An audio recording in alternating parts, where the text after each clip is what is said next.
আসসালামু আলাইকুম। আজকে আলোচনা করব এন্ডোভাস্কুলার চিকিৎসা নিয়ে। এন্ডোভাস্কুলার চিকিৎসা কি?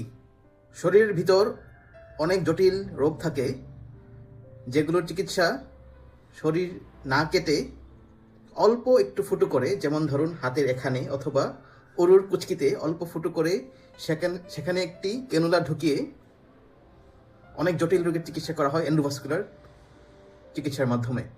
তার অথবা ক্যানুলা অথবা কোনো বেলুন এইগুলো ঢুকিয়ে যে চিকিৎসা করা হয় সেটা হচ্ছে এন্ডোভাস্কুলার চিকিৎসা।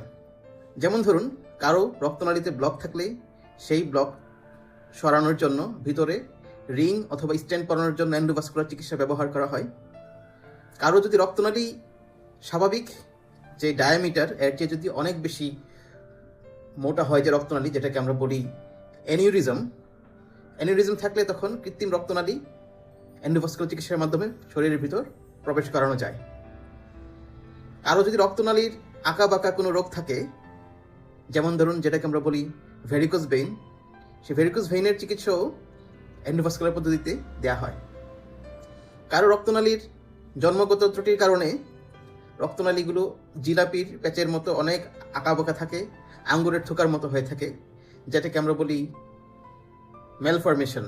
সেই রোগের ক্ষেত্রে রক্তনালীর ভিতর এক ধরনের আঠা অথবা গ্লু অথবা এক ধরনের কয়েল ঢুকিয়ে চিকিৎসা দেওয়া হয়, সেটাও এন্ডোভাস্কুলার চিকিৎসার মাধ্যমে করা হয়।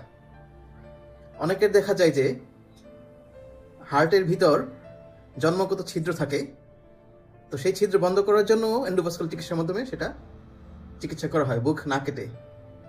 অনেকের দেখা যায় হার্টের ভালভ সরু হয়ে যায়, তো সেই রোগের ক্ষেত্রেও বুক না কেটে ছোট একটি ছিদ্রের মাধ্যমে ক্যানুলার মাধ্যমে কৃত্রিম ভালভ লাগানো যায় অথবা ভালভোলোপ্লাস্টি করা যায়, ভালভটা বেলুনের মাধ্যমে ঠিক করা যায়।